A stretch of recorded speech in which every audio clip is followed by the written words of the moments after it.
Hello there, very good evening to you. Welcome to North West Tonight. I'm Eleanor Moritz. Our top story: untreated sewage is discharged into Windermere every day for a week. Campaigners call for action and say it shouldn't have happened. The overflows are only supposed to occur in exceptional rainfall. What is happening here and what we have seen is the result of inadequate investment. The water company United Utilities says the rain has been exceptional and they're investing to make things better. Also tonight, Maskill is going to get there. Maskill is a Paralympic champion. Poppy's Paralympic gold. She sets a new world record in Paris. We speak to her family and her coach.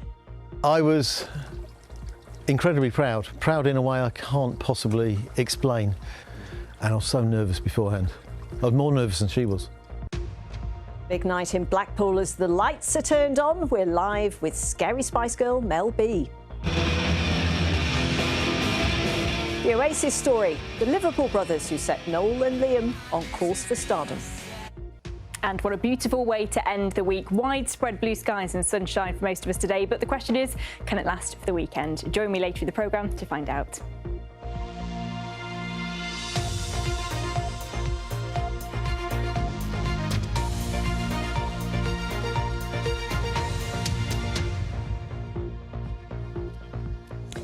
Now, sewage pumped into our rivers and lakes has hit the headlines again tonight after it emerged that untreated waste has been discharged into Windermere in Cumbria continuously for 7 days. It was released from storm overflows into sites that flow into Windermere. Now, the water company United Utilities says it's because of very heavy rain, but campaigners say the system should have been able to cope. Mairead Smith reports. This is Cunsey Beck, where storm overflows have been discharging sewage into the water that flows to Windermere. Near Surrey Wastewater Treatment Works and Hawkshead Pumping Station have been discharging untreated sewage into a site of special scientific interest for the last week straight. United Utilities say that their overflows are designed to operate when there's been heavy rainfall, which has been the case here, especially over the last 7 days. The overflows are only supposed to occur in exceptional rainfall. That's what the law states. What is happening here and what we have seen is the result of inadequate investment. The Environment Agency says there have been 4 days with more than 30 millimetres of rainfall in the last week alone. Businesses say it's had a huge impact. We've got jetties underwater, we've had to cancel people taking out our self-drives because we've not been able to get them to the boats. Jennifer says the negative publicity isn't helping. There is a problem though.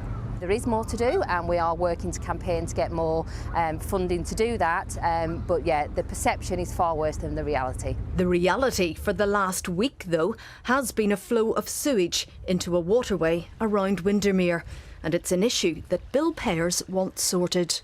It's appalling really that pollution like that can be pumped out into natural lake. There's a lot of money being spent and nothing's being done about it.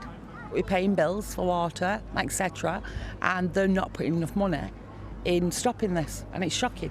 United Utilities say the recent overflows are legal and they're investing millions of pounds. We're already committed £40 million around Windermere to reduce the number of sewer overflows that happen. There will be a small bill increase because of this investment, but it is marginally very, very small. And is that fair though? Well, I think if we were to enhance the system, which is what we're trying to do, unfortunately it needs to be paid for somehow. You say that there's going to be a small increase in bills, but we know that shareholders will receive millions of pounds. So to raise that capital to allow us to deliver that enhancement, we need to raise some money, we need to go to the capital markets. And as part of that investment, then people want a return on their money, and that's what that dividends are doing. For visitors, that investment can't come soon enough. I'm here with my niece today who's 11, and it's their future. And it's like, what's it going to be like in 10 years? Mairead Smith, BBC North West Tonight, Windermere. Well, now to the Paralympics in Paris, where we've already had some great success. Sails Jaco van Gas won gold in the cycling earlier today. It followed a moment of history for teenage swimmer Poppy Maskill from Cheshire, who won Britain's first gold of the Games. Not only that, but Poppy, who's 19 and competing at her first Games, also set a new world record. Ian Haslam has more. Britain's first gold of the Paris 2024 Paralympics, with Poppy Maskill the proud recipient. Final of the women's 100 metres butterfly, S14. Already a world champion, she blew away the competition and made history. Maskill is going to get there. Maskill is a Paralympic champion in a world record time. Did you ever believe that you could win a Paralympic gold medal in a time like that? No. I was just trying my hardest to see what happens. And a world record? It was pretty cool. It's the culmination of years of dedication by Poppy during her rise to global prominence in the S14 intellectually impaired classification. Cheering her on were her proud family. It's still a bit surreal at the moment, but yeah, I'm very proud. I think Poppy's hard work and dedication's paid off. Race, and there, she hears the stadium. It was such a good atmosphere in the arena as well because everyone was screaming, but it was so good when she touched the wall first. She should never have doubted herself. She was excellent. Well, of course, I was screaming my head off, and I just trying to hold back the tears, basically. I was so proud of her. Prime Minister Sir Keir Starmer has congratulated Poppy on what he called her fantastic achievement, and there's also been praise from her former coach Phil Balcombe, who guided her for the most part of a decade and was watching from home. What were your thoughts last night when you saw Poppy winning? I was incredibly proud. Proud in a way I can't possibly explain. You're proud of your children, you're proud of your family for doing things and that, but it's just a completely different feeling. And I was so nervous beforehand. I was more nervous than she was. So Poppy came to be coached by you at the age of 11, and already she had lofty ambitions, didn't she? We used to have a break, and I'd go around the room every week and ask them a different question. And one morning the question was, why do you swim? And then this little 11-year-old at the back of the room said, and I remember it quite well, she didn't say, I want to go to the Olympics. She said, I will go to the Olympics. And yeah, 11-year-old. Poppy's got more events to come. Are we going to see her winning more golds? I really hope so. I think she's got a good chance. I'll be tired after the 200 events because when I watched her on the butterfly, I felt like I swam every stroke with her. This might not be the last of Poppy's podiums. Ian Haslam, BBC North West Tonight. I'm sure it went fantastically well done to her. Now, a roundup of some more news. And a man has been arrested on suspicion of attempted murder after another man in his 20s was slashed across the face at a leisure centre in Liverpool. Police believe the incident at the David Lloyd Club off Speak Road was a targeted attack. New technology which can detect people driving whilst using a mobile phone or not wearing a seatbelt is to be trialled in Greater Manchester. Special cameras will be put up at several sites from next week. And Cunard's flagship ocean liner Queen Mary 2 will return to Liverpool next week to celebrate its 400th transatlantic crossing. She'll arrive next Friday and leave the following day. Now, for 145 years or so, crowds have come to wonder at the illuminations in Blackpool. And tonight, it's that time of the year, it's the annual switch on, with the honour this year falling to Spice Girl Mel B. It all started when the council funded 8 new street lamps at a time when roads were lit just by candles. Boy, did it go on to grow from there. Well, our reporter Eunice Muller is in Blackpool for us tonight ahead of the big moment. Eunice. Ali, am I the lucky one? An evening out here in Blackpool on the night of the Blackpool illuminations. The weather is amazing. And not only that, look who I've got with me here. Talk all week has been Oasis, but the other 90s, one of the biggest groups. Spice Girls. But I have to say, you're looking amazing. I mean, look at those glitter boots. Glamour, you know, for Blackpool. Blackpool is my old stomping ground when I was, you know, a teenager. I lived here for like 2 years. I worked at the Horseshoe Mystique Bar as a dancer. Tell me about that, because that makes home.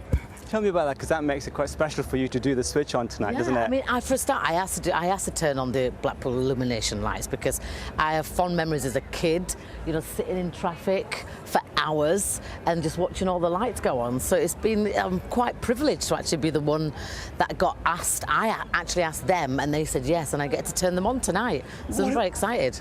What is so special about these lights? 6 miles long, so many millions of people come here to see them, and you're here tonight. I was one of them back in the day, you know, with my mum and dad and our little clapped out car and my younger sister. We'd come here every single year, and then I was fortunate enough when I was about 15, 16, to become a dancer here in Blackpool, and that was my first professional job before I got into Spice Girls, so Blackpool is so dear to my heart.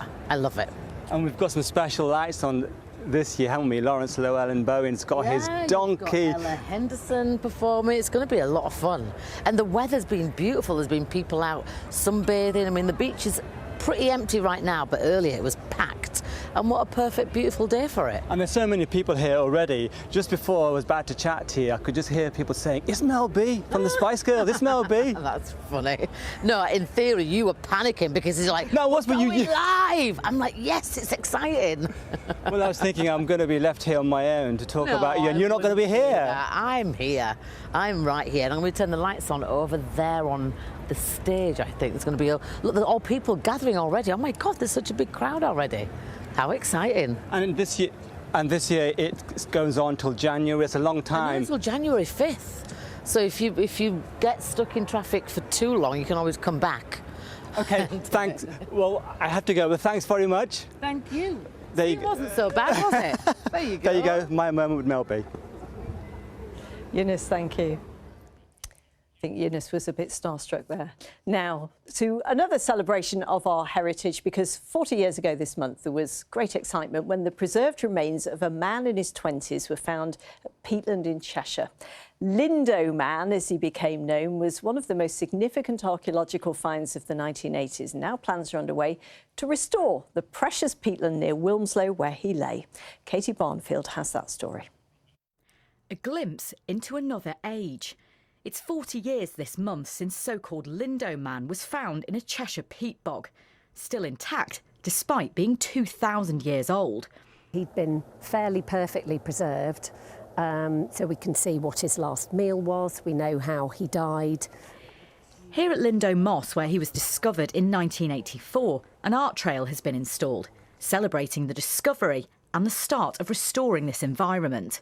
These artworks are part of the Window on Lindow art trail. They're created by an artist called Juliet Hamilton, and they are called bog bodies, and they are made of willow, natural materials. Lots of them talk about the science of the place as well, and about climate change and how it has affected the landscape. As part of the trail, 700 local primary school children were invited to make their own artworks after special lessons on Lindow Man and the local habitat. Your picture's so pretty. You drew this, did you? Yeah, the flowers and a butterfly. This here is cotton grass. And you'd see that round here, would you? Yeah. It really helped us understand the history of what it was like back in the Iron Age from the discovery of Lindow Man. They lived alongside nature, and it was really good that they kept it preserved. Until 2 years ago, Lindow Moss was a site for commercial peat cutting, but this has now been stopped because of the environmental impact. A multi-year project is now underway to return the site to a wetland and a haven for nature. It's fossil carbon, this, and it's being released to the atmosphere. We want to completely reverse that process and have it capturing carbon from the atmosphere instead of releasing it. And there are already signs that life is returning. Already we've got things like sundew growing here. The cotton grass, it's just doing brilliantly. And there are some bright green patches in there beginning to appear, which are this sphagnum moss, and that's what forms the peat. So this is like the building blocks of the bog, really? It is the absolute building block.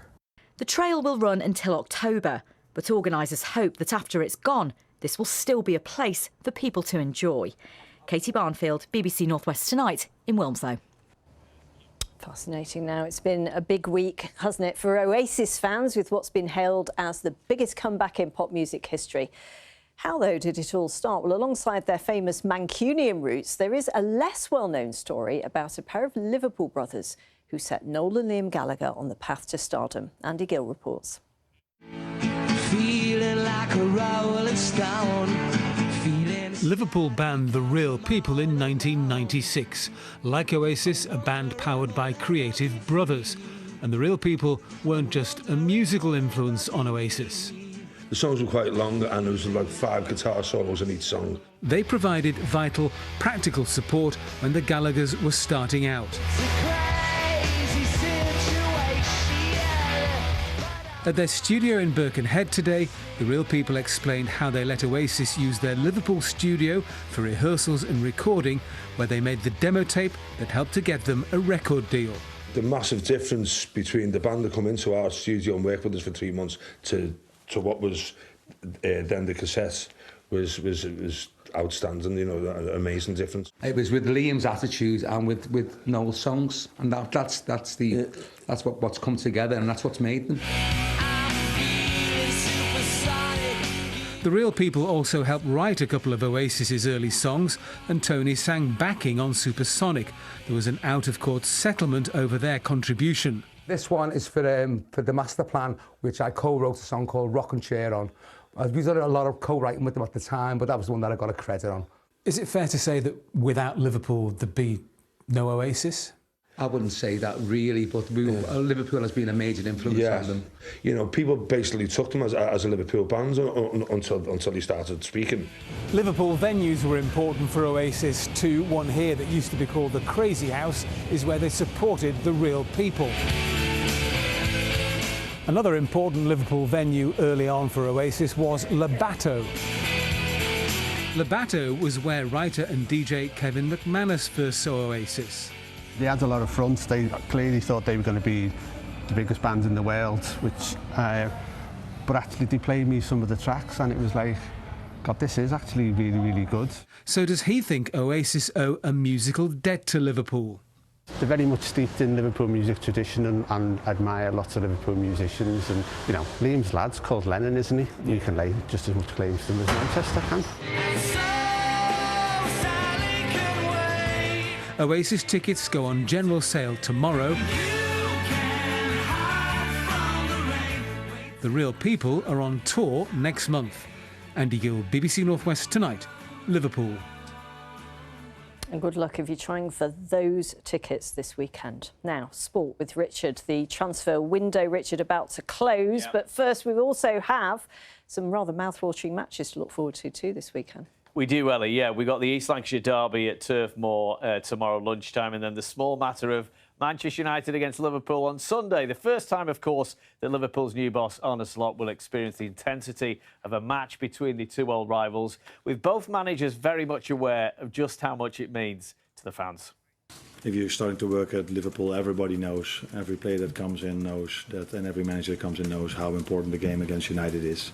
It's similar to when you work at Feyenoord, how big the game against Ajax is. It's always when Liverpool comes, it's very exciting. And we are really looking forward to compete with them. But yeah, we are really looking forward for this game. A game that is certain to be one of the main talking points, isn't it, of a fascinating football weekend. And a few minutes ago, I had a chat with former Manchester City player, BBC pundit, of course, Michael Brown, starting with that huge match at Old Trafford. Well, this is the game. It's back on. It was the Giants, wasn't it? Manchester United, Liverpool. So really interesting. There's a new manager coming in at Liverpool. Not so many signings we thought would have been in this Liverpool era, the new director of football, etc. So we'll soon see how they get on. But for Manchester United, still trying to strengthen. Erik ten Hag has got it all to do. The pressure's mounting. They seem to be getting their act together, seem to be getting some good signings, and hopefully later on in the day it will continue. Yeah, just on the signings, Michael, Liverpool, Chiesa, that's all. The Italian winger. Manchester United, plenty of players, as you say. Ugarte is the latest who looks as though he's coming in. Do you think this is the season where Manchester United really close the gap? I don't think it's if. I think it has to be the case. I think the owners have come in, they've set that standard, they've strengthened in the window, and the manager understands his role. He has to deliver a closing of the gap. They've got to start getting results. They've got to get into that Champions League. They are in a better position with the squad than they have been, and a few of those injuries should come back to strengthen it even more for him. Always a huge game. Manchester City, the champions at West Ham, they're already looking like they might be the team to beat again, aren't they? Everton, though, Brownie, they face Bournemouth, and even though it's so early, this looks like a game already that Sean Dyche's team, well, they certainly can't afford to lose. Yeah, under pressure. I covered them in the AFL Cup in the week. They got a good result. They got some players getting minutes. We're seeing Illuminations come in the building. He got himself a goal and assist, and the pressure's on. There was a poor performance in the first game. The supporters let them know about that, and we understand they've been through so much, those fans. But give it a little bit of time. Sean Dyche's experience. Yes, it's a big game, but it's not everything so early on in the season. The Championship, Michael, really big game. The East Lancashire derby, Burnley against Blackburn Rovers. A fierce rivalry. Obviously, Scott Parker in charge at Burnley now. Blackburn doing very well. What will this tell us about where these two teams are, this result? Well, it's a big rivalry. I covered the title that Burnley took at Blackburn Rovers. They won't forget that. I believe Blackburn Rovers supporters. So uncertainty in and around Burnley. We've seen the change of Vincent Kompany, Scott Parker getting a good result. It won't tell us too much at this stage. Obviously, Blackburn want to really push for those playoffs. The pressure's been on them for a little bit of a time, but relatively good starts for both. Transfer window. The deadline closes at 11 today, as you know. Jeremy Sarmiento, by the way, on loan from Brighton to Burnley, has just happened. What do you think is what's the most eye-catching signing, the best signing of the window, do you think? It's so tough, isn't it, at this stage? I've seen strengthening all around the Northwest, which is good to see that our local clubs are getting that strength in depth. Enjoyed that one. So we'll see, but there's many hours left in the night, so I'm covering the transfer show later on BBC, and hopefully we get some exciting ones. There's bound to be something, isn't there? Michael, thank you very much. There'll be plenty, won't there? Michael's on air with 5 Live from 7 o'clock. All of the transfers, of course, on the BBC Sport website. In the County Championship, at a very sunny Emirates Old Trafford, Lancashire have been batting on day 2 of their match against Hampshire after visitors made 389 in their first innings. The Red Rose have struggled in reply, making 193 for 8 at stumps. Josh Bohannon scored 43 on day 2, while captain Keaton Jennings made 56. Work to do, Ellie. A couple of big Super League games as well. Salford Red Devils against the leaders Hull KR and Lee Leopards against Warrington Wolves. Much to watch out for. Thank you, Richard. Now, they're one of the fastest birds in the sky, and remarkably, they can fly for months at a time. Swifts can be seen here for just a few weeks every year, but their numbers are declining. So people living in Lancaster have decided to do something about protecting them, and they've declared theirs a Swift City. More now from Judy Hobson.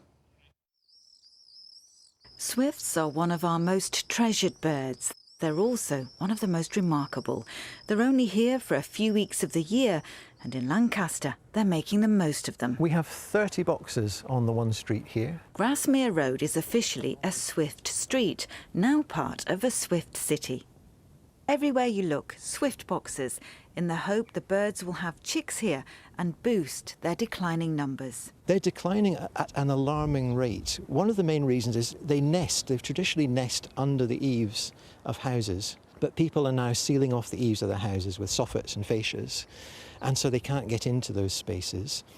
The other thing is insect numbers are declining hugely as well. They can eat up to 100,000 little insects in a day, and they need that food, so losing that has a big effect on them. To become a Swift City, residents, local politicians and conservation groups all signed a charter promising to protect the future of these incredible birds. And that includes planting wildflowers and creating ponds to attract insects. I absolutely love watching the swifts. They are entertaining, they're impressive. Every spring there's a sense of anticipation that spring isn't actually really here until the swifts have arrived. The swifts are just so wonderful, so exciting when they finally get back here, and you think how far they've come. In its lifetime, a swift can fly about 2 million miles. And one of the reasons they can do that is for the first 2 years of their lives, when they leave the nest, sometimes they don't actually land. So they feed in the air, they can drink while they're in the air, and they can even go to sleep in the air. They are the most amazing birds. Residents here won't argue with that, but they hope Lancaster won't be the last of the region's Swift cities. I think every street should be a Swift street. You know, yes, I'm proud, but I'd be prouder if every street had, you know, the same awareness. By demonstrating that a group of neighbours can get together and do something that encourages the population of swifts, shows that it can happen anywhere. For me, it's about being proud that we're doing it and other places can see just how they could do it too. For Swifts, the summer is almost over and they're preparing to fly to Southern Africa. They'll be back in the UK next year, of course, inevitably in declining numbers. Judy Hobson, BBC North West Tonight, Lancaster. Beautiful, aren't they? Maybe the weather will keep them here a little bit longer. Abby, a late burst of summer, perhaps? Yes, we can but hope, can't we? The long-range forecast, I was reading it today, it does show some warmth actually till the end of September, and it was beautiful today, wasn't it? We always get inundated with weather photos on a day like today, and today was no different. Thank you ever so much for all the photos that were sent in, showing this one tonight from Boothstown, and then a beautiful early morning sunrise walk. How cute is that? If you do take a weather photo and you would like to send it in to us here at BBC North West Tonight, all the details are on the screen behind me. You can send them directly to me through social media, or you can become one of our BBC weather watchers. So yes, it was glorious today, and it's set to be pretty glorious tomorrow as well. It will feel warm. It'll turn quite humid, I think, during the course of the day tomorrow. Quite muggy overnight into Sunday, and then the risk of a few showers breaking out on Sunday. So we have had high pressure in charge. It's still keeping hold of things for tomorrow, but it is gradually going to start to pull away, and we will start to introduce slightly more changeable conditions, I think, through Sunday and into next week. Low pressure just waiting in the wings, so more changeable conditions from Sunday into next week. Overnight tonight looks largely dry, largely clear as well, and that might allow for a little bit of mist and fog to form. Our temperatures dropping back to around 8 or 9 degrees Celsius, so a cool start to the day tomorrow. Any early morning mist will very quickly lift as well, and it will be a dry day, plenty of sunshine. Temperatures a little higher than today. We could see 22 degrees Celsius, I think, for tomorrow. That's 72 in Fahrenheit. A little bit of patchy fair weather cloud might just build into the afternoon, but nothing that will spoil things too much. A very pleasant day indeed. And then more cloud overnight into Sunday. This graphic shows quite nicely the change that will occur overnight into Sunday. A lot more cloud. It will be a very mild night. Like I say, humid air feeding up from the south or southeast overnight into Sunday. Sunday itself getting off to quite a cloudy start, and we are at risk of seeing some heavy showers, perhaps some thunderstorms on Sunday. I wouldn't take these graphics too literally. They do look very hit and miss, those showers, so you could avoid them entirely and get away with a largely dry day. We could even see a little bit of sunshine as we head through to the evening, but it will feel warm and quite humid. Temperatures around 21 or 22 degrees on Sunday. So a bit more changeable, I think, into next week. The forecast has changed a little bit over the last couple of days. We do have low pressure close by, so there will be a few showers, but some sunshine in the mix. And whenever we do see the sun, it should feel quite pleasant, Ellie.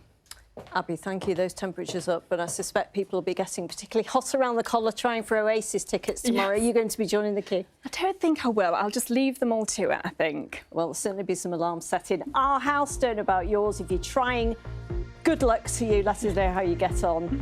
And whatever you're doing, have a fabulous weekend. Thanks for watching. Bye-bye. Good night.